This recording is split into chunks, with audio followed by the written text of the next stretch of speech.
చదువుదాం. కొలస్సీలకు రాసిన పత్రిక 3వ అధ్యాయం 1వ వచనంలో, మీరు క్రీస్తుతో కూడా లేపబడిన వారైతే పైనున్న వాటినే వెతుకు. మారుమనసు పొంది బాప్తిజం పొందినటువంటి మనం అందరం కూడా భూ సంబంధమైన వాటి మీద మనము మనసు పెట్టకూడదు. పందిలాగా పైనున్న వాటినే వెతకండి అని 2వ వచనంలో, పైనున్న వాటి మీదనే కానీ భూ సంబంధమైన వాటి మీద మనసు పెట్టొద్దు. మన మనసు పైనున్న వాటి మీదే పెడదాం, పైనే వెతుకుదాం. బయటికి వెళ్ళామనుకోండి, బయటికి వెళ్తే మనకేం కనపడుతాయండి? ఆకాశంలో తిరిగే పక్షులు కనపడతాయి, ఇంకా పైకి వెళితే మేఘాలు కనపడతాయి, ఆ పైకి వెళ్తే హెలికాప్టర్లు, విమానాలు, ర్యాకెట్లు ఇవి కనపడతాయి. ఇంకా పైకి వెళ్ళామనుకోండి గ్రహాలు, సూర్యుడు ఇవి కనపడతాయి. ఇంకా పైకి వెళ్ళామనుకోండి నక్షత్రాలు కనపడతాయి. ఇంకా అంతకుముందు ఏముంది? పైన వెతకమంటే మరి ఇదే, పైనున్న వాటిని వెతకండి అని అంటే దానికి అర్థం పైనున్న స్లాబు, ఆ పైనున్న పక్షులు, ఆ పైనున్న మేఘాలు, ఆ పైన ఉన్నటువంటి ఫ్లైట్, రాకెట్స్ ఇవి కాదు. పైన ఏముంది, మనకు పైన ఏముంది అనే విషయం మనకు అర్థం అవ్వాలంటే ఒకసారి మనము యోహాను సువార్త 17వ అధ్యాయానికి వద్దాం. 17వ అధ్యాయం 1వ వాక్యాన్ని చూద్దామా? యేసు ఈ మాటలు చెప్పి ఆకాశం వైపు కనులెత్తి ఇట్లా నేను తండ్రి చాలు, పైనున్న వాటిని వెతకండి, పైనున్న వాటి మీద మనసు పెట్టండి అని చెప్పారు. కాబట్టి పైన ఏముందనే విషయాన్ని మనం ఆలోచిస్తే యేసుక్రీస్తు వారు భూమి మీద ఉన్నప్పుడు ఆకాశము వైపు కనులెత్తి, భూమి మీద ఉన్నటువంటి యేసుక్రీస్తు వారు, ఆకాశం ఎక్కడుందండి? పైన కదండి. ఆకాశం వైపు కన్నులెత్తి తండ్రి అంటే ఆకాశం వైపు కన్నుల పైకి లేపాడు, తండ్రి అని ప్రార్థన చేస్తుంది. ఇంతకు తండ్రి ఎక్కడున్నాడో మనకు అర్థం అవ్వాలంటే మరొక వాక్యం మనం చూద్దాం. 23 మత్తయి సువార్త, మత్తయి సువార్త 9. Very good. మరియు భూమి మీద ఎవరికైనాను తండ్రి అని పేరు పెట్టవద్దు, ఒక్కడే మీ తండ్రి, ఆయన పరలోకమందున్నాడు. ఒక్కడే అందరికి తండ్రి, ఆయన పరలోకమందున్నాడు. అందుకే యేసుక్రీస్తు వారు కూడా ఏమైనా ప్రార్థన నేర్పించారంటే పరలోకమందున్న మా తండ్రి అని ప్రార్థించమన్నాడు. ఇంతకీ తండ్రి ఎక్కడున్నాడంట? పరలోకమందున్నాడు. పరలోకం ఎక్కడుందంటే పైన ఉంది. పైన ఆకాశం ముందు కానీ, క్రింద భూమి ఎందు కానీ, భూమి క్రింద. కాబట్టి ఇప్పుడు అంటే పైన ఏముంది? పైన పరలోకం ఉందని మనకు అర్థమైంది. ఓకేనా? ఈ పరలోకం గురించి మనం ఆలోచిస్తే ఒక్క మాటలో మీకు నేను చెప్పాలంటే పరలోకము నేను చెప్పలేనంత అద్భుతమైనటువంటిది, మీరు వినలేనంత ఉన్నతమైనది. ఎందుకు చెప్తున్నానంటే అది ఎంత గొప్పదో మీకు అర్థమైతే భూసంబంధమైన వాటి విషయం గురించి మీరు అసలు ఆలోచించరు. పరలోకం ఎంత గొప్పదో ఇప్పుడు నేను చెప్పే ఈ అర్ధగంట ప్రసంగంలో మీకు ఏమి తెలియదు, మీకేమి రాదు. ఎందుకనంటే అద్భుతం, అదొక అద్భుతం అంతే, వివరించలేమండి. అది ఏదో కొన్ని మాటలే అంటే అక్షరాలు మాత్రం నేను మీకు చెప్తా. అంత అద్భుతమైనటువంటిది పరలోకం. అది ఎంత గొప్పదో, ఎంత పెద్దదో మీకు సింపుల్గా ఒక మాట మీకు చెప్పాలంటే అపోస్తల కార్యములు 7వ అధ్యాయం, అపోస్తల కార్యములు 7వ అధ్యాయము 50 వచనం. అపోస్తలు 7వ అధ్యాయము 50 చూద్దాం. అయినను ఆకాశము నా సింహాసనము, ఆకాశము నా సింహాసనము, భూమి నా పాదపీఠము, భూమి నా పాదపీఠము. అర్థమైందండి? ఆకాశం అంటే పరలోకము. ఇప్పుడు మనం ఆలోచించినప్పుడు దేవుడు చెప్పిస్తున్న మాట ఏంటంటే భూమి ఎంత పెద్దదో మీకు తెలుసు కదండి. అబ్బో 7 ఖండాలు, 250 దేశాలు, ఎడారులు, నదులు, సముద్రాలు, 7 సముద్రాలు. అసలు చాలా అద్భుతమైనటువంటిది ఈ భూమి, భూగోళం. ఇంత పెద్దది. 6 పక్కన 21 సున్నాలు పెడితే ఎంత మెట్రిక్ టన్నులు ఉంటుందో అంత వెయిట్ ఉంది. చాలా పెద్దది ఇది. కానీ ఇంత పెద్ద భూమి దేవుడు పాదాల పీఠము కాదు, పాదపీఠము. ఒక పాదము పెట్టుకుంటే భూమి ఎంత ఉంటుంది అంత. ఇంత పెద్ద భూమి దేవుడు ఒక పాదంతో సమానం అంటే ఇంకొక పాదం మరొక భూమితో సమానం అయితే, అంటే అసలు దేవుడు ఉండేటువంటి లోకం ఇంకా ఎంత గొప్పది ఒకసారి మీరు ఆలోచించండి. మనమున్న భూమి దేవుడు పెట్టుకునే పాదం అంత అయినప్పుడు, ఇక దేవుడు ఉండే ఆ అద్భుతమైన లోకము, పరలోకం ఎంత పెద్దదంటే, ఒకసారి మత్తయి సువార్త 25వ అధ్యాయంలో ఒక మాట చదివి మనం ముందుకెళ్దాం. మత్తయి గారి సువార్తలో నుంచి 25వ అధ్యాయం. త్వరగా తీయమంటే ఇంకా నీరసంగా నిదానంగా తీస్తున్నారా? 25వ అధ్యాయం 34 చూద్దాం దేవుని పిల్లలారా. 25:34 చూద్దాం. అప్పుడు రాజు తన కుడివైపున ఉన్నవారిని చూచి, తండ్రి చేత ఆశీర్వదింపబడిన వారలారా రండి, లోకము పుట్టినది మొదలుకొని మీ కొరకు సిద్ధపరచబడిన రాజ్యమును స్వతంత్రించుకొనిడి. పరలోక రాజ్యం అనేది ఎప్పటి నుంచి అది సిద్ధపరచబడుతుందంట? లోకము పుట్టినది మొదలుకోనంటే లోకం పుట్టి ఎంతకాలం అవుతుంది? సుమారుగా శాస్త్రవేత్తల యొక్క అంచనా ప్రకారం ఇంచుమించుగా 1500 కోట్ల సంవత్సరాలు లోకం పుట్టి, విశ్వం పుట్టి. ఏమండి అర్థమవుతుందా? లోకం అనేది పుట్టి సుమారుగా శాస్త్రవేత్తల యొక్క అంచనా ప్రకారంగా 1500 కోట్ల సంవత్సరాలైతే, అమ్మో 1500 కోట్ల సంవత్సరాల నుంచి సిద్ధపరచబడుతుంది పరలోక రాజ్యం. యేసు అదే చెప్పాడు ఆఖరిలో, రండి వచ్చి మీరు దీనిని స్వతంత్రించుకోండి. ఇది ఎప్పటి నుంచి లోకము పుట్టినది మొదలుకొని సిద్ధపరచబడుతుందంటే, ఏమండి ఒక ఇల్లు ఎంతకాలం కడతారండి? ఇప్పుడు మనకున్నటువంటి తాజ్మహల్ ఉంది ఆగ్రా, భారతదేశంలో. ప్రపంచ వింతలలో ఒక వింతది. సుమారుగా 20,000 మంది 22 సంవత్సరాలు కట్టారంట దాన్ని. 22 సంవత్సరాలు కట్టారు. ఇది తాజ్మహల్ని 20,000 మంది, మళ్ళీ 20,000 మందితో 22 సంవత్సరాలు కట్టారు తాజ్మహల్. ఏమంటే దీనికి ఇంతకాలం పడితే అంటే అదొక వింత, ప్రపంచం ఒక వింతది. మరి పరలోక రాజ్యం సృష్టి పుట్టినది, లోకము పుట్టినది మొదలుకొని ఎప్పటి వరకు అది కడతానే, సిద్ధపరచబడతానే.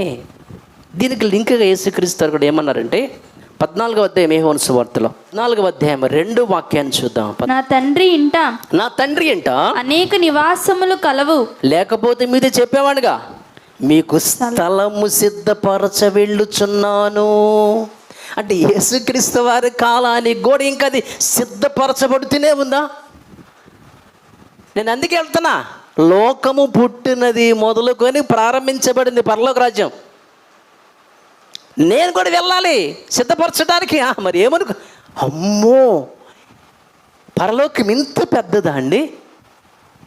1500 కోట్ల సంవత్సరాల నుంచి అది ఇంకా సిద్ధపరచబడుతూనే ఉందంటే నేను కూడా వెళ్ళాలి సిద్ధపరచడానికి. మీకు నివాసాలకి మీరు అక్కడ ఉండద్దా? మీరందరూ మరి ఉండాలి కదా. అంటే మనం ఉండే ఇల్లు, ఏమండి మీరుండే ఇల్లు ఎంతకాలం కడతారండి చెప్పండి? సరే 2 నెలలు వేసుకో, సుమారుగా 3 నెలలు వేసుకోండి. ఒక బంగ్లా వేసుకోవాలంటే ఒక అపార్ట్మెంట్ 6 నెలలు, 1 సంవత్సరం వేసుకోండి. ఏమండి మనం ఉండే బంగ్లా విల్లా 1 సంవత్సరమై 2 సంవత్సరాలలోనే ఇది అయిపోతున్నప్పుడు, కల్వరి ఎన్ని నెలలు? 3 నెలల్లోనా? ఎన్ని దినాల్లో? అసలు చాలా, నేను ఎప్పుడు చూడలేదులేండి, విన్నాను. కాకపోతే చాలా పెద్దది, అంత పెద్దది 52 రోజుల్లోనే ముగించాడంట. అంటే ఎందుకంటున్నారంటే ఇంత పెద్ద పెద్ద ఇళ్ళు, పెద్ద గృహాలు, పెద్ద బంగ్లాలు సైతం కూడా 2 నెలల్లో, 3 నెలల్లో, 6 నెలల్లో, సంవత్సరంలో అయిపోతున్నప్పుడు ఏమండి ఇంకా ఇది సిద్ధపరచబడుతుందంటే మనం ఉండే ఇల్లండి ఇవన్నీ కూడా. నేను మీకోసం మీకు స్థలము సిద్ధపరచ, అక్కడ చాలా నివాసాలని మీరు ఉండొద్దా అంటే మనం అక్కడ ఉండటానికి ఎంత అద్భుతమైన బంగ్లా కడుతున్నాడో దేవుడు. ఏమండి మీ అందరికి వద్దా, కావాలా? అందరికీ కావాలి కదండి. పరలోకంలోకి ఇల్లు కావద్దా, వద్దంటారా? కావాలి కదా, మరి ఉండాలి మరి. ఏమండి మరి ఆ ఇల్లు కావాలంటే మరి మనం ఏమైనా చేయాలిగా. ఇప్పుడు ఒక ఇల్లు కట్టుకోవాలండి, మనం కట్టుకోవాలంటే ఏం చేయాలి? డబ్బులు ఉండవు కాబట్టి హౌసింగ్ లోనో ఏదో ఒకటి మనం పెట్టుకొని స్టార్ట్ చేస్తాం. ఎవ్రీ మంత్ మనమే ఆ ఇల్లు కట్టబడటానికి ఇన్వెస్ట్మెంట్ చేయాలి కదండి. ప్రతి నెల 5,000నో 10,000నో 15,000నో వచ్చిన శాలరీలో నుంచి, లేదా మన యొక్క కష్టంలో నుంచి, మన యొక్క రాబడిలో నుంచి ఎంత కొంత మనం ఇవ్వాలి కదా. ఇస్తేనే ఒక అద్భుతమైన ఇల్లు మనకి వస్తుంది కదండి. మరి పరలోకంలో మీకు ఒక అద్భుతమైన నివాసం కావాలంటే మరి మీరేం చేయాలి? ఊరకనే వచ్చేది అంటే అది. ఇక్కడ కూడా మీరేం చేయాలంటే డబ్బులు ఇవ్వాలి. ఇక్కడ భూమి మీద మీరు ఇల్లు కట్టుకోవాలనుకున్నప్పుడు మీరు డబ్బులు ఇన్వెస్ట్మెంట్ చేస్తేనే కదా ఒక మంచి ఇల్లు మీకు వచ్చేది. మరి పరలోకంలో మీకు రావాలంటే అక్కడ మంచి ఇల్లు రావాలి. ఏంటి లోకంలో సామెత ఏంటంటే కొండలో కూడు కొండలోనే ఉండాలి, కొరవడ దిట్టంగా ఉండాలంటే డబ్బులు ₹1 మనకు కానికి ఇయ్యం కానీ పరలోకంలో గొప్ప నివాసం అనేది కావాలంటే మనకి ఎట్లా వస్తుంది చెప్పండి? ఏ కాడికి భూమి మీద మనము ఏం తినాలా, ఏం తాగాలా, ఏ ఇల్లు వేసుకోవాలా, పక్క వాళ్ళకన్నా మంచి బిల్డింగ్ నాకు ఉండాలి, వాళ్ళకి లేని ఫర్నిచర్ నాకు ఉండాలి, ఎవరు కట్టని ఇల్లు నాకు ఉండాలని, ఇదే కదండి మన యొక్క ఆలోచన. ఆయన ఎవరు? ముఖేష్ అంబానీ. భారతదేశంలోనే నెంబర్ 1 డబ్బులో, ఆస్తుల్లో 26 అంతస్తులు కట్టాడంటే సుమారుగా 1,500 కోట్లతో. అమ్మో, 1,500 కోట్లతో అన్ని అంతస్తులు అంటే అసలు వాళ్ళ పని వాళ్ళు కానీ, వాళ్ళు అవి ఉండే మరి కార్లు కానీ, అసలు వాళ్ళ బెడ్రూమ్ అంటండి. వరకు నేను విన్నటువంటి విషయం, మంచు కుర్చే దగ్గర ఎట్లా మనం ఆ చల్లగా అది ఉంటుందో, వాళ్ళ రూమ్లో ఏసీలు గీసీలు ఏమి ఉండవంట. ఎప్పుడు మంచు కురిస్తే ఎలా ఉంటుందో అలా మంచు కురిచే రీతిగా ఆ బెడ్రూమ్ ఉంటుందంట. అంటే అంత అద్భుతమైన సౌకర్యాలు వాళ్ళకు ఉన్నాయి. మరి అంత ఆస్తి ఉన్నవాడు మరి ఆ మాత్రం మరి వేసుకోవద్దు. ఏమండి అబ్రహాం గురించి కనుక మీరు వింటే, అబ్రహాంకి ఎంత ఆస్తి అయ్యానంటే, నీకు 1 సెంటో 1/2 ఎకరమో 1 ఎకరం ఉంటుంది నీకు స్థలం. కానీ అబ్రహాంకి దేశమంతా అయినప్పుడు ఆయన ఎంత బిల్డింగ్ వేసుకోవాలి చెప్పండి ఒకసారి మీరు. సెంటు భూమి ఉంటేనే ఈ సెంటు భూమిలో ఇల్లు ఎట్టేయాలా, బెడ్రూమ్ ఎక్కడ, ఇవన్నీ ఆలోచించి 2 అంతస్తులు 3 అంతస్తులు కూడా వేస్తాం. సెంటు భూమి గురించే ఒక దేశమే, కనాను దేశమే అయితే ఎంత అద్భుతమైన బంగ్లా ఆయన వెయ్యాలి చెప్పండి. పోనీ ఆయనకి ఏమైనా ఆస్తులు ఏమన్నా తక్కువ అంటే విస్తారమైన ఆస్తులు గలవాడు. లోతు ఆయన కలిసి ఉండలేనంత ఆస్తులు వాళ్ళకు ఉన్నాయి. ఎంత బంగ్లా వేసాడు కదండి అని మనం అనుకోవచ్చు కదండి. ఒక మాట చూద్దాం, హెబ్రీ పత్రికలో నుంచి 11వ అధ్యాయము 11వ అధ్యాయం 9 చూద్దాం. విశ్వాసాన్ని బట్టి అతడును అతనితో తానమునకు సమాన వారసులైన ఇస్సాకు యాకోబు అనువారును గుడారములలో నివసించుచు. ఏమయ్యా నీకేం తక్కువైంది చెప్పు? ఇంత ఆస్తులు పెట్టుకున్నావే, దేశమే సెంటు కాదు దేశమే నీది కదా, ఇంత ఆస్తులు నీకు ఉన్నాయి కదా, గుడారంలో నివసించడం ఏంటి? ఇల్లు కట్టుకోవచ్చు కదా, ఒక పెద్ద ఇల్లు బంగ్లా. ఏమండి జగన్ గారికి ఆ బెంగళూరులో ఒక బంగ్లా, బాంబేలో ఒక బంగ్లా, తమిళనాడులో ఒక బంగ్లా, ఆంధ్రాలో 2-3 బంగ్లా చాలా చెప్తున్నారు కదండి. ఇంత ఆస్తి ఉన్నవాడు ఇన్ని బంగళాలు ఉంటే ఒక దేశమే ఆయింది అయినప్పుడు ఎంత అద్భుతమైన బంగళాలు కట్టుకోవాలండి అబ్రహాం. ఏమయ్యా, ఇంటర్వ్యూ చేద్దాం ఆయన దగ్గరికి వెళ్ళి, అబ్రహాం గారు నమస్కారం అండి, ఇంత ఆస్తి మీకుంది కదా, మీరు ఎందుకని, ఓకే అబ్రహామా ఇంత ఆస్తి నీకుంది కదా, నువ్వేంటయ్యా ముఖేష్ అంబానీ లాగా 26 అంతస్తులు కట్టుకోవచ్చుగా, ఇన్ని కోట్లు ఖర్చు పెట్టంటే కింద వచ్చినమంటాడు, ఏలయనగా దేవుడు దేనికి శిల్పి నిర్మాణకుడినై ఉన్నాడో పునాదులు గల ఆ పట్టణము కొరకు అబ్రహాం ఎదురు చూచుచు. నాయనా అది మీరు దాన్ని ఏమంటారు, కలిగిన ఆ పట్టణం, ఆ పరలోకపు పట్టణం, పరలోకం గురించి ఆయన మాట్లాడతాడు. ఏమండి అబ్రాహాము ఎంత అద్భుతమైన విశ్వాసం అండి అసలు ఆయనది. ఏమండి పునాదులు కలిగిన ఆ పట్టణం, దానికి పునాదులు ఉన్నాయి. ఇక్కడ ఇల్లు ఎందుకు వేసుకోవంటే దీనికి పునాదులు లేవంటున్నాడు. పరలోకంలో పునాదులు ఉన్నాయి ఆ పట్టణానికి, కానీ భూమి మీద పునాదులు లేవంటున్నాడు ఏంటి?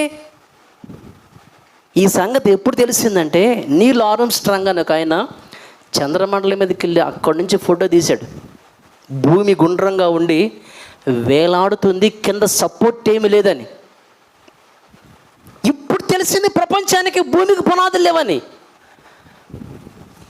కానీ సుమారుగా క్రీస్తుకు పూర్వము 2500 సంవత్సరాలకు ముందున్నటువంటి అబ్రాహాముకి భూమికి పునాదులు లేవన్న సంగతి ఎలా ఆయనకు అర్థమవుతుంది?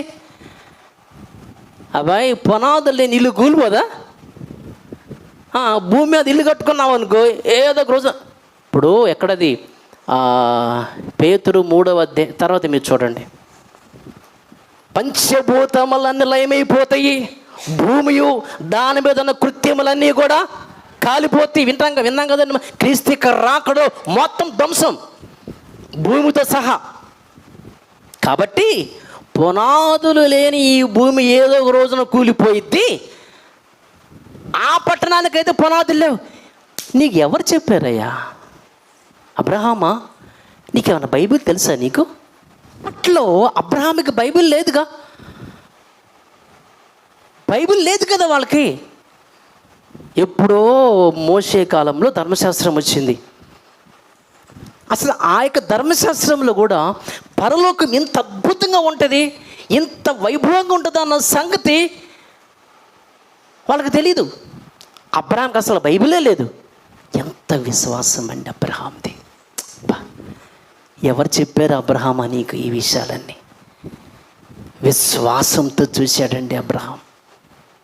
నేనున్న ఈ భూమి ఏదో ఒక రోజు కూలిపోతుంది కాబట్టి ఇక్కడ నాకు ఇల్లు ఎందుకు, ఇల్లు కట్టుకుంటే కూలిపోయేదిగా. పునాదులు లేని భూమి కాబట్టి ఈ రోజున మనం అందరం కూడా ఇల్లు ఎలా కట్టాలి, ఎంత బంగళా వేయాలి, ఎంత ఫర్నిచర్ తేవాలి, ఈ మైండ్లో ఉంటుంది. ఏదో ఒక రోజు కూలిపోతుంది కదా, భూమే కూలిపోతుంటే ఇంకేంటండి అసలు. కొంతమంది ఏడు కాదని చెప్పేసి ఆ చంద్రమండలంలో గురుగ్రహములు ఇలాంటి చోట స్థలాలు కొనుక్కుంటున్నారంట. అసలు భూమే కూలిపోతుంటే అవి ఉంటాయండి.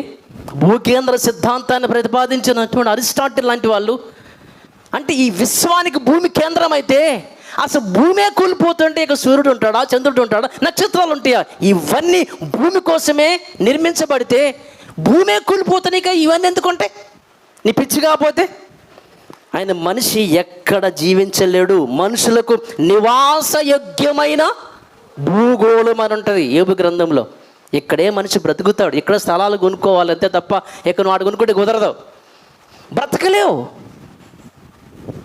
అబ్రాహాముకి విశ్వాసం ఎంత గొప్పదండి. పైగా అప్పట్లోనండి పొల్యూషన్ ఏమి లేదండి. ఇప్పుడు అప్పట్లో ఆయన తినే ఆహారములు పొల్యూషన్లు, ఎందుకంటే విస్తారమైన సంపద, విస్తారమైన పంటలు, విస్తారమైనటువంటి పలహారాలు, విస్తారమైనటువంటి మరి ధనధాన్యాలు ఇన్ని ఉన్నాయి కదండి. మరి ఇన్ని ఉన్నప్పుడు మరి ఇంకేం, మరి నో పొల్యూషన్, రసాయనాలతో పండించే పంటలేం కాదు అవన్నీ కూడా. మంచి గాలి, మంచి నీరు, నో పొల్యూషన్. ఇప్పుడైతే తినే ఆహారంలో పొల్యూషన్ ఉంది, తాగే నీటిలో పొల్యూషన్ ఉంది, పీల్చే గాలిలో పొల్యూషన్ ఉంది, తినే బియ్యంలో పొల్యూషన్ ఉన్నాయి, కూరగాయల్లో పొల్యూషన్ ఉంది, మనం తినేటువంటి ఫ్రూట్స్లో పొల్యూషన్ ఉంది, చికెన్లో పొల్యూషను, అసలు మొత్తం పొల్యూషన్. ఇంత పొల్యూషన్ ఉన్నా ఇక్కడే బ్రతకాలి, ఇక్కడే ఉండాలి, ఇక్కడే మంచి ఇల్లు కట్టుకోవాలి, ఒక మంచి బంగళ కట్టుకోవాలని ఆలోచిస్తున్నాం. అబ్రాహాం కాలంలో ఏ పొల్యూషన్ లేదు. తిండి, నీళ్లు, పీల్చే గాలి, కూరగాయలు, ఫ్రూట్స్ కానీ ఏ పొల్యూషన్ లేకపోయినా ఎక్కడ ఉండాలని అనుకోవట్లేదు అబ్రాహాం. అక్కడికి వెళ్ళాలనుకుంటున్నాడు. మనకింత పొల్యూషన్ ఉన్నా ఇక్కడే బ్రతకాలనుకుంటున్నాం కానీ అక్కడికి పోవాలనుకోవట్లేదు. అది విచిత్రం. ఇక్కడ మన విశ్వాసలేమేనా? పొల్యూషన్, గొడవలు, సమస్యలు, అల్లర్లు, ఇవన్నీ ఎంత ఉన్నా ఇక్కడే బ్రతకాలనుకున్నాం కానీ అక్కడ పోవాలనుకోవట్లేదు మనం. అబ్రాహాం గ్రేట్ అండి. అందుకని విశ్వాసాలకు తండ్రి అయ్యాడు. ఆయనకి బైబిల్ లేకపోయినా ఎంత గొప్ప విశ్వాసం అండి అసలు ఆయనకి. అబ్బాయి, దానికి పునాదులు ఉన్నాయి, దీనికి పునాదులు లేవు. ఎలాంటి పునాదులు మీకు చెప్తే ఆశ్చర్యపోతారండి. మీరు భూమికి పునాదులు ఏం వేస్తారు? ఏదో ఒక పిక్చర్ వేస్తారా? ఇటుక రా, ఏదో ఒక రాయి ఎత్తారు పునాదులకి. కానీ పరలోకానికి పునాదులు ఎలా వేయబడినాయి మీకు అర్థమైతే 21వ అధ్యాయం చూద్దాం ఒకసారి దేవుని పిల్లలారా. ప్రకటన గ్రంథంలో నుంచి 18. ప్రకటన గ్రంథం 21వ అధ్యాయం 18 చూద్దాం. ఆ పట్టణపు ప్రాకారము సూర్యకాంతమణులతో కట్టబడెను. పట్టణము స్వచ్ఛమగు స్ఫటికముతో, స్వచ్ఛమైన అంటే గాజు ఎలా స్పష్టంగా స్వచ్ఛంగా ఉంటుందో, స్వచ్ఛమగు స్ఫటికం ఎంత తడతల మెరుస్తూ ఉంటుందో, సమానమైన శుద్ధ సువర్ణం, ఏమండి, పరిపూర్ణమైనటువంటి శుద్ధి చేయబడిన బంగారంతో ఉన్నది. ఆ పట్టణపు ప్రాకారపు పునాదులే అమూల్యమైన నానా విధ రత్నములతోనూ అలంకరించబడి ఉండెను. మొదటి పునాది సూర్యకాంతపు రాయి, రెండవది నీలము, మూడవది యమునారాయి, నాలుగవది పచ్చ, ఐదవది వైఢూర్యము, ఆరవది కెంపు, ఏడవది సువర్ణ రత్నము, ఎనిమిదవది గోమేధికము, తొమ్మిదవది పుష్యరాగము, 10వది సువర్ణల సునియము, 11వది పద్మరాగము, 12వది సుగంధము. దాని 12 గుమ్మములు, 12 ముత్యములు, ఒక్కొక్క గుమ్మము ఒక్కొక్క ముత్యముతో కట్టబడి ఉన్నది.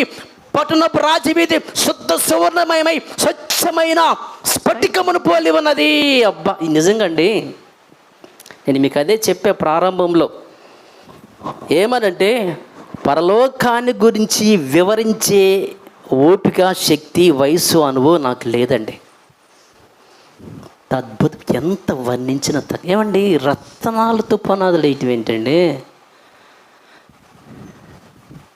ప్రాకారం మళ్ళీ చుట్టూ గోడకి మనము ఆ పునాదులు ఏమేస్తాం చెప్పి పిచ్చి మొక్కలన్నీ అత్తరగా లోనేసి దంచుతారు. ఏమండి, కొద్దిగా ఇరిగిపోయిన ఈ మొక్కలు గిక్కలు మొత్తం చుట్టూ ప్రహరీయే కదండి, మొక్క చెక్కేసి కట్టేద్దాం ఉంటారు. కానీ ప్రహరీలకే రత్నాలు పునాదులు ఏంటండి అసలు? వజ్ర వైఢూర్యాలతో, అద్భుతమైనటువంటి రత్నాలతో పునాదులు ఉంటే ఇక రాజవీధులు అయితే బంగారమే కదండి. ఎప్పుడన్నా తిరిగారా? బంగారం నెత్తినే ఉంటుంది మనకి కదండి భూమి మీద. కానీ అక్కడ బంగారం మన కాళ్ళ కింద రోడ్డు. మీరు ఇంటికి వెళ్ళినాక దేవుని పిల్లలారా, పరలోకం ఎంత గొప్పగా ఉంటుందో, ఎంత అద్భుతంగా ఉంటుందో, దాని యొక్క వైభోగము ఎంత అద్భుతంగా ఉంటుందో, దాని యొక్క గొప్పతనం ఎంత ఉన్నతంగా ఉందో మనకు అర్థమైతే భూ సంబంధమైన వాటి కోసం ఎంత వెంపర్లాడం మనం. పరలోకము భోగభాగ్యాలు, అసలు వాటి యొక్క భోగభాగ్యాలు, వాటి యొక్క వైభోగాలు, వీటి గురించి మనము ఆలోచించి ఒక్కసారి భూ సంబంధమైన వాటి గురించి ఆలోచిస్తే చెత్తతో సమానమండి.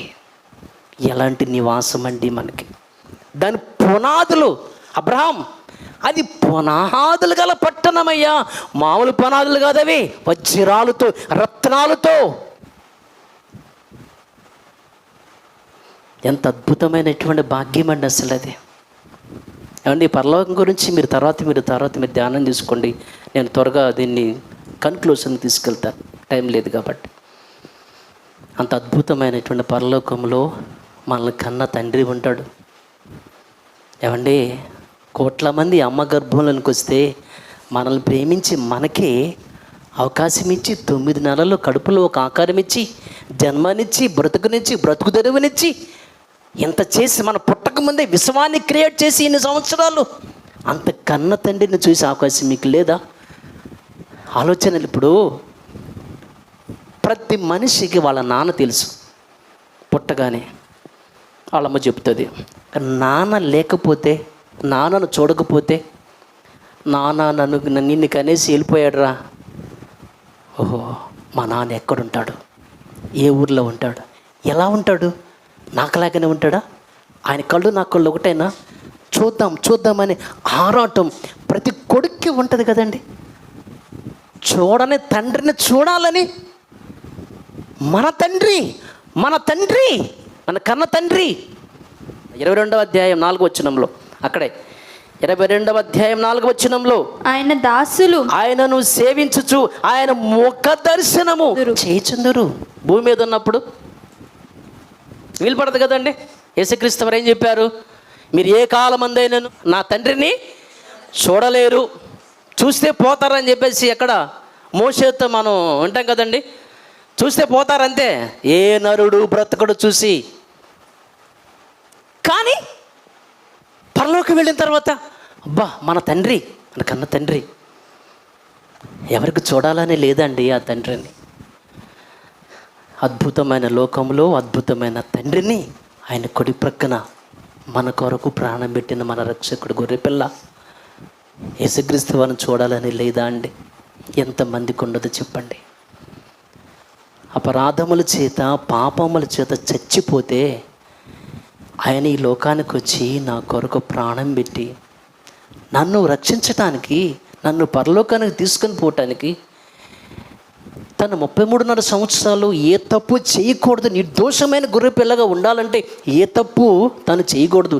ఎమోషనల్స్ని, ఎఫెక్షన్స్ని కంట్రోల్లో ఉంచుకొని బాధ, కష్టము, కొరడా దెబ్బలు, రక్తాన్ని చిందించి ఆ భయంకరమైనటువంటి ఆ సన్నివేశాలు, ఇవన్నీ అవమానాలు, నిందలు, బాధలు అనుభవించి చనిపోతున్న, నరకానికి పోతున్న నన్ను అలా పట్టుకుని లాగి పరలోకానికి చేర్చినటువంటి నా రక్షకుడు, నా యేసు, నా అన్నయ్య చూడాలని లేదండి మనకి?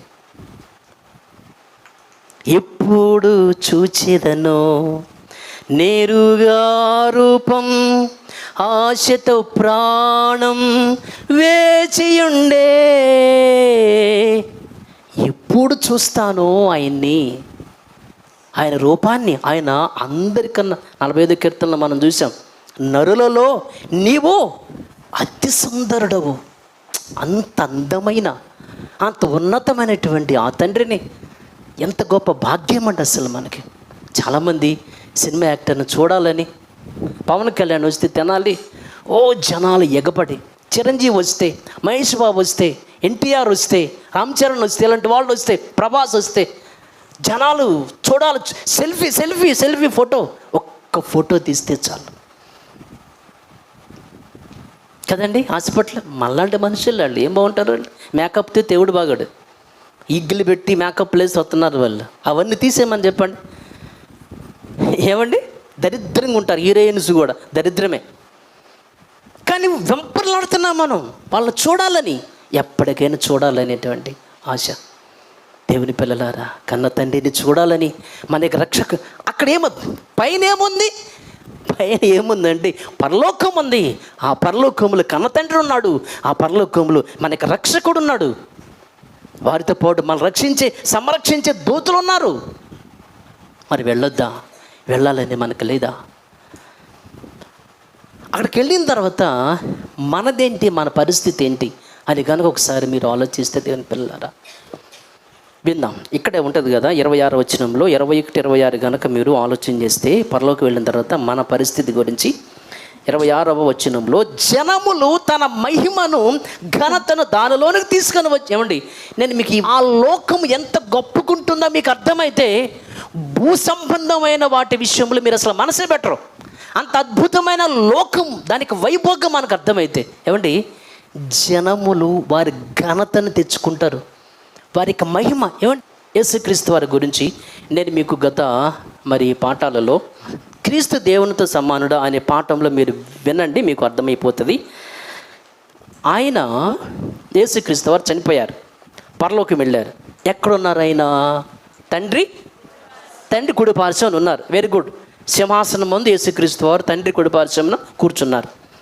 ఇప్పుడు యేసు ఏమన్నారంటే ప్రకటన 3వ అధ్యాయంలో ఎవరైతే జయిస్తాడో, నేను జయించి తండ్రి సింహాసనం ముందు కూర్చున్నాను కదా, ఎవరైతే జయిస్తాడో వాడు కూడా నాతో పాటు నా తండ్రి సింహాసనం అని చెప్పాడు. నేను జయించి తండ్రి సింహాసనం ముందు కూర్చున్నాను కాబట్టి జయించేవాడు కూడా తండ్రి సింహాసనం. అద్భుతమైన సింహాసనం అండి అసలు అది. ఒక ఎమ్మెల్యే సీట్లో మనం కూర్చోవాలంటే ఆయన కూర్చోనుడు, మనం కూర్చోలేం. సీఎం సీట్లో కాసేపు కూర్చోవాలంటే కుదిరిద్దా? మోడీ సీట్లు కూర్చో కాసేపు.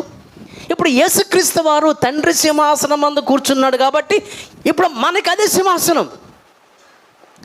యేసుక్రీస్తు వారు తండ్రికి ఏమని ప్రార్థన చేస్తాడనంటే 17వ అధ్యాయము యోహాను సువార్త వచనం 4లో, నాయనా లోకము పుట్టినది ముందు ఎలాంటి మహిమ నాకు ఉందో అదే మహిమతో నీవు నన్ను మహిమపరచుము అని తండ్రికి యేసుక్రీస్తు వారు ప్రార్థన చేస్తాడు. ఇప్పుడు యేసుక్రీస్తు వారు తాను చనిపోయి తిరిగి లేచిన తర్వాత మహిమలోకంలో మహిమపరచబడి మహిమగల సింహాసనం మీద యేసుక్రీస్తు వారు కూర్చున్నారు. మహిమపరచమని అడిగాడు.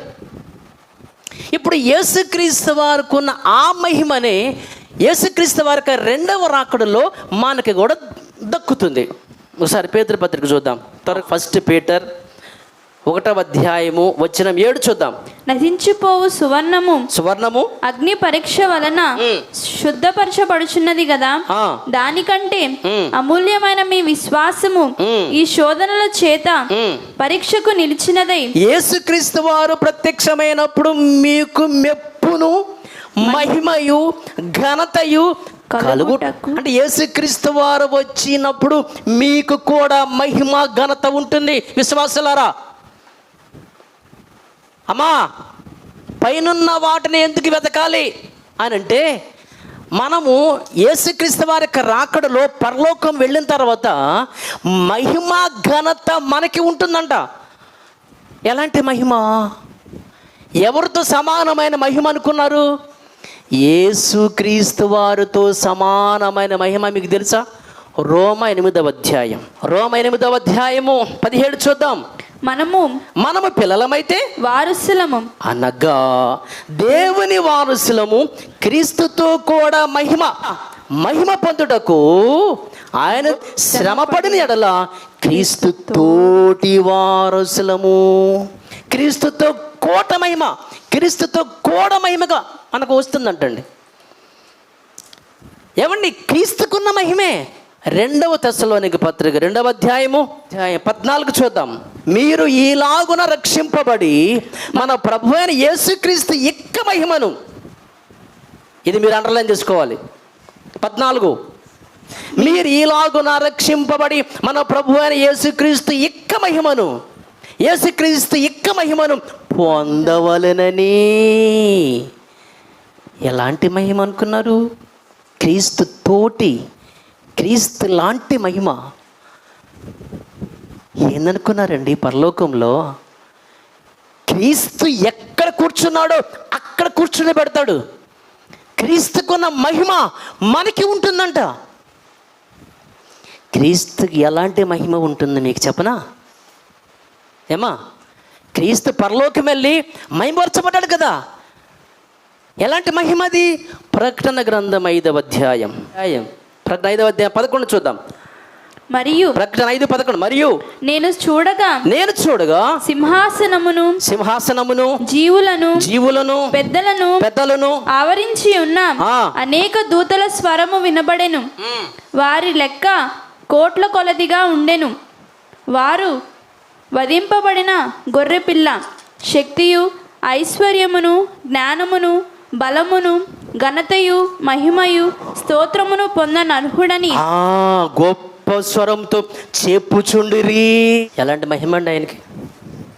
పరలోకంలో కోట్ల కొలది దూతలు, వాళ్ళు సంఖ్య మనకు తెలీదు. కోట్ల దూతలు, కోట్ల కొలది దూతల చేత ఏమండి గొర్రెపిల్ల ఐశ్వర్యమును జ్ఞానమును బలమును ఘనతను మహిమయు స్తోత్రమును పొందనర్హుడని గొప్ప స్వరం. తబ్బా, యేసుక్రీస్తు వారికి త్యాగానికి అంత గొప్ప భాగ్యం అయితే మనం ఏం చేసామండి? ఏం చేసాం మనం అసలు ఇక్కడ? ఆయన అంటే ఓకే, ఆయన దానికి అర్హుడే. ప్రాణం పెట్టాడండి గొప్ప మనిషి, ఏ తప్పు చేయకుండా. అదే చెప్పాడు, మనం కూడా క్రీస్తులాగా బ్రతికితే, ఏ తప్పు చేయకుండా బ్రతికితే, ఏ లోపము లేకుండా బ్రతికితే, తండ్రి చిత్తాన్ని చేయటానికి ఆత్మల రక్షణార్థమై ప్రాణం సైతం లెక్క చేయకుండా రక్తాన్ని దారపోసి చెమటలుగా మార్చి దేవుని స్వార్థ పనిలో పరిచర్యలో దారపోస్తామే. క్రీస్తులాగా మనం బ్రతికితే ఆయనకున్న మహిమే మనకి. ఏంటి ఆ మహిమ? దూతలందరూ యేసుక్రీస్తు వారిని పొగుడుతున్నారంటే, భూమి మీద ఉన్నప్పుడు ఎవరు లెక్క చేయట్లా, పట్టించుకోవట్లేదు. ఆడొక దుర్మార్గుడు, ఆడొక నీచుడు, ఆడొక దౌర్భాగ్యుడు. కుటుంబములు, భర్త, భార్య, పిల్లలు, అమ్మ, నాన్న, బంధువులు, రక్త సమాజము కూడా చేదరించుకునే పరిస్థితి మనది. గొంగళి పురుగు లాంటి జీవితం అవ్వచ్చు. అసహించుకుంటారు. కొద్ది కాలమైనాక దాన్ని పట్టుకోవడానికి ట్రై చేస్తారు, ఇంత అందంగా ఉంది ఏంటని. మన జీవితము ప్రస్తుతం భూమి మీద గొంగళి పురుగులాగా అందరూ మనల్ని అసహించుకోవచ్చు. కానీ చనిపోయినాక మన భోగ భాగ్యాలు, మనకి వైభోగ్యం ఏంటంటే దూతలందరూ గుర్తూ ఉంటే అబ్బా, అసలు వర్ణిస్తామండి. అసలు అది యేసుక్రీస్తు వరకున్న ఆ మహిమ ఆయన వర్ణిస్తానండి. అసలు నేను పరలోకాన్ని మన వల్ల అవుతుందండి. అసలు అది పైనున్న వాటిని వెతుకు, పైనున్న వాటి మీద ఈ మనసు పెట్టమంటే ఏమనుకున్నారు? అందుకే పౌలు అంటాడు, మన ఎదుట ప్రత్యక్షము కాబోయే ఆ గొప్ప మహిమ ఎదుట అబ్బా, ఇప్పటి కాలపు ఆర్థిక ఇబ్బందులు, కష్టాలు, నష్టాలు, ఆర్థిక ఇబ్బందులు, భర్త కుట్టాడు, మరి మొగుడు కుట్టాడు, పిల్లలు కుట్టారు, ఈ సమస్యలు ఎంచటానికి వీలుంది అంటాడు పౌలు గారు. ఆ మహిమ అంత గొప్పదండి. ఏమ్మా 7వ అధ్యాయం 16లో, వారికి ఇక మీదట ఆకలి అయినను దాహమైనను ఉండదు, ఆకలి దప్పిక ఉండదు, సూర్యుని ఎండ అవసరం లేదు, ఏ వడగాలి అయినను వారికి తగలదు. అద్భుతమైన లోకం అది. హెబ్రీ 4వ అధ్యాయము, హెబ్రీ పత్రిక 4వ అధ్యాయము 10 వచనం. హెబ్రీ పత్రిక 4వ అధ్యాయం, హెబ్రీ 4వ అధ్యాయం 10వ వచనంలో, ఎందుకనగా దేవుడు తన కార్యంలో ముగించి విశ్రమించిన ప్రకారము ఆయన ఇక విశ్రాంతిలో ప్రవేశించిన వాడు కూడా తన కార్యంలో. బాధలుండవా? ఈ ఆర్థిక ఇబ్బందులు, కష్టాలు, నష్టాలు, బాధలు, రోగాలు, వ్యాధులు, సమస్యలు, పిల్లలు, పెద్దోళ్ళు, ఎందుకండి గోలంతా? ఆడేముండవు, ఆకలి లేదు. ఆకలి కోసమే కోటి విద్యలు కూటి కోసం. అక్కడ ఆకలే ఉండదు కదా, విశ్రాంతి. అబ్బా, ఇంకా ఏం కావాలో చెప్పండి. ఇంకా మనకి పైనున్న వాటి మీద మనసు పెట్టానంటే పైన ఏముందనుకున్నారండి? నేను వర్ణించలేనంత పరలోకం యొక్క భోగభాగ్యాలు, ఆ యొక్క వైభోగము, ఆ గొప్పతనము, ఆ ఆనందము, ఆ సంతోషము, ఆ ఉత్సాహం కనుక మీకు అర్థమైతే భూమి మీద ఉన్నటువంటి ఏది కూడా మీకు లెక్కకు రాదు. అసలు మీకు అవి గుర్తే రావంటండి. యెషయా గ్రంథంలో 25వ అధ్యాయం 17 చూద్దాం. దేవుని పిల్లలారా, ఇదిగో 65:17 ఇదిగో నేను క్రొత్త ఆకాశమును నేను క్రొత్త ఆకాశమును క్రొత్త భూమిని సృజించుచున్నాను. అప్పటికి ఇంకా అవ్వలేదు, సృష్టిస్తున్నాను. కంటిన్యూ. భూమి లోకం పుట్టినది మొదలుకొని అది పనిలో జరుగుతూనే, ఇట్ ఈస్ హ్యాపెనింగ్, జరుగుతూనే ఉంది. అది క్రొత్త భూమిని క్రొత్త ఆకాశమును సృజించుచున్నాను, మునుపటివి మరువబడును, జ్ఞాపకమునకు రావు. బా, అమెరికా వెళ్ళాలని ఉందండి మీకు? అసలు న్యూయార్క్ వెళ్ళాలని ఉందా? మొన్న నేను అక్క శ్యామలక్కల ఇంటికి వెళ్ళినప్పుడు అక్క పెద్దక్క ఏడ ఉన్నారంటే అమెరికాలో ఉన్నారండి అని చెప్పింది. ఇంకా రాలేదు. అక్కడ ఉండటం చాలా కష్టమండి, ఉండలేమండి. అక్క ఇలాగే మీరు చెప్పారు ఉండలేమండి, ఎవరింట్లో వాళ్ళే ఉంటారు, మనకులాగా బయటకు వచ్చినంత స్వేచ్ఛ వాయువులు పీల్చుకోలేం.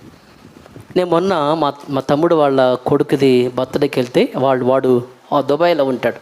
వాళ్ళ మామయ్య చెప్తున్నాడు, అయ్యా నేను ఒక సంవత్సరం మొన్న దుబాయ్లో అన్నాడు. ఎలా ఉండిద్ది మామయ్య అంటే, అయ్యో మేము ఉండలేక వచ్చేసామంటున్నాడు. ఇక్కడి నుంచి అది బాగుంది, న్యూయార్క్ బాగుంది, అమెరికా బాగుంది, అందమైన దేశం, రిచ్ దేశం. నువ్వు అనుభవించే సంతోషం భూమి మీద నీ లగ్జరీ ఉందే, ఆడికి వెళ్ళినాక ఇవేమి గుర్తుండవంటే అంత బాగుంటుంది అక్కడ. భూలోక గుర్తురాదా? నీ ఇల్లు గుర్తురాదా? ముఖేష్ అంబానీ ఇల్లు గుర్తురాదా? ఇప్పుడు సునంద వాళ్ళ ఇంట్లో హరి వాళ్ళ పిల్లలు ఉంటారు. మొన్న ఒకసారి బుట్టది ఉంది కదా, ఏదో చాలా దినాల నుంచి ఇక్కడ ఉంటుంది. మామయ్యల ఇంట్లో పిల్ల కదా, చిన్న పిల్ల కదా, వాళ్ళమ్మ నాన్న గుర్తుండరా? వాళ్ళ ఇల్లు గుర్తురాదంటే, అబ్బే అమ్మ నాన్న గుర్తురారు, ఇల్లు గుర్తురారు. ఎందుకని? అంత బాగా చూసుకుంటున్నారు వాళ్ళు, సునంద వాళ్ళు. ఆ పిల్ల సునంద వాళ్ళ ఇంట్లో ఉంటే వాళ్ళమ్మ నాన్న ఇల్లు ఊరేం గుర్తురాదంటే అంత అద్భుతంగా ఉంటుందా? ఏసీ రూమ్లో పెడతారు, మంచి ఉదయం మధ్యాహ్నం రాత్రికి భోజనం పెడతారు, చక్కగా చూసుకుంటుంటే ఇంకా అమ్మ నాన్నతో పనేముంది? గుర్తురారు. దేవుని పిల్లలారా, నా మాటలు మీకు అర్థమైంది కదండి. ఆ లోకానికి వెళితే మనం, ఈ లోకం మనకి నీ ఇల్లు, నీ వాకిలి, నీ లగ్జరీ లైఫ్, నీ ఆస్తులు, నీ అంతస్తులు, నీ ఉన్నతమైనటువంటి సుఖభోగాలు అన్నీ మర్చిపోతామంటే అంత అద్భుతంగా ఉంటుంది ఆ లోకం. నేను వర్ణించలేనండి, నా వల్ల కాదు, వివరించలేను, నేను చెప్పలేనంత గొప్పగా ఉంటుంది, మీరు వినలేనంత అద్భుతంగా ఉంటుంది ఆ పరలోకం. దానికోసం మనం ప్రయాసపడదామండి, దానినే వెతుకుదాం, మనసు అక్కడే పెడదాం. భూ సంబంధమైన వాటి మీద మనసు పెట్టుకండి, ఆ పైన ఉన్న వాటి మీదే మనసు పెట్టండి. దేవుడు తన మాటలు దీవించను గాక. ఆమేన్.